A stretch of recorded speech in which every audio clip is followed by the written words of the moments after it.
স্বাধীনতা বিরোধী শক্তি এবং দীর্ঘদিন গাপটি মারা যারা এই সরকারকে পতন ঘটিয়ে এই বাংলাদেশকে আফগানিস্তান বানাতে চায়, সেই গোষ্ঠীটা তারা তাদের বরণ কাপড় দেওয়ার চেষ্টা করছে। কিন্তু তারা ইতিহাস থেকে শিক্ষা নেয় না, ইতিহাস তাদের ভুলে গেছে, যার কারণে তারা ঘোলা পানিতে মাছ শিকার করছে, যেটা বাংলাদেশ আওয়ামী লীগের নেতাকর্মী যারা স্বাধীনতার সপক্ষ শক্তি তারা সেটা হতে দিবে না।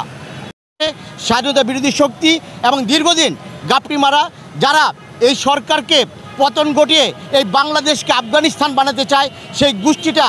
তারা তাদের বরণ কাপড় দেওয়ার চেষ্টা করছে।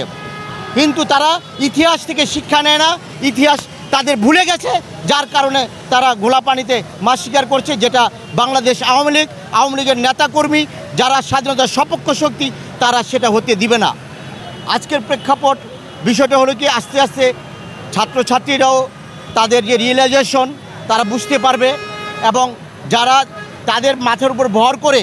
যারা এই বাংলাদেশের পরিস্থিতি খারাপ করার চেষ্টা করছে, বাংলাদেশের অর্থনীতি, বাংলাদেশের রেমিটেন্স সব কিছুতে যারা ক্ষতিগ্রস্ত করার চেষ্টা করছে, বাংলাদেশে যেই সমস্ত অর্জন হয়েছে সেই অর্জনগুলিকে যারা চেষ্টা করছে নষ্ট করার জন্য নষ্ট করেছে,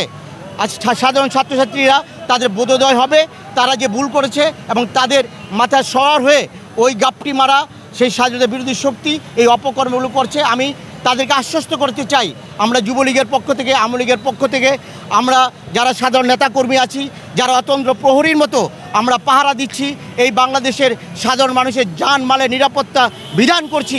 তারা যেন রিয়েলাইজেশন করে যে তারা আমাদের সাথে ঐক্যবদ্ধ হয়ে তারা যেন সেই গাপটি মারা যারা অপশক্তি তাদের প্রতিরোধ করে, এটা আমার আহ্বান থাকবে। আমরা প্রথম দিন থেকেই আন্দোলনের প্রারম্ভিক থেকেই আমাদের মাননীয় এমপি, জাতীয় সংসদ সদস্য, যার ইতিহাস আমাদের এই অঞ্চলের ডেমরার ইতিহাসের সাথে সম্পৃক্ত, যার পিতার ইতিহাস বীর মুক্তিযোদ্ধা আলহাজ হাবিবুর রহমানের ছেলে সজল মোল্লা, যার প্রতি আমাদের নেতাকর্মীদের অবিচল আস্থা, এই অবিচল আস্থার নেতা তিনি কিন্তু মাঠ ছাড়েননি। প্রথম দিন থেকেই আমাদের তার সাধারণ নেতাকর্মী,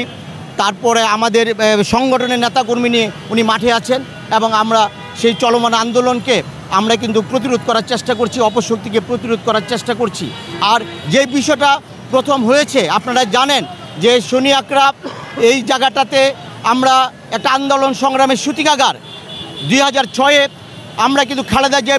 বিরোধী আন্দোলন, বিদ্যুৎ পানি সংগ্রাম কমিটির মাধ্যমে এই অঞ্চলের মানুষকে সেদিন আমরা বিদ্যুতের পানির নিশ্চয়তা দিয়েছিলাম। সেখান থেকে তৎকালীন সেই জামাত জোট সরকারের এবং খালেদা জিয়ার যেই স্বৈরাচারী এমপি সালাউদ্দিন, কিন্তু দৌড় সালাউদ্দিন নামে সেখানে আখ্যায়িত হয়েছিল, তারই একটা প্রতিশোধ হিসাবে আমি মনে করি তার ছেলে রবিন এখানে কিছু অপকর্ম করার চেষ্টা করেছে, কিন্তু আমরা সেটা শক্ত হাতে প্রতিরোধ করেছি। আর আমাদের এই রাস্তাটা জানেন যে এশিয়ার একটা বিশাল একটা মুখ, এখান দিয়ে যে কেউ যে কোনোভাবে ঢুকতে পারে, ঢুকার স্বাধীনতা তো মানুষকে দিতে হবে, কিন্তু ঢুকে গাপটি মেরে যদি সে অপকর্ম করবে সেটাকে আমরা প্রতিরোধ করার জন্য আমরা এখন আরও বেশি সচেতন, এবং আমাদের এমপি সাহেবও আরও বেশি সচেতন।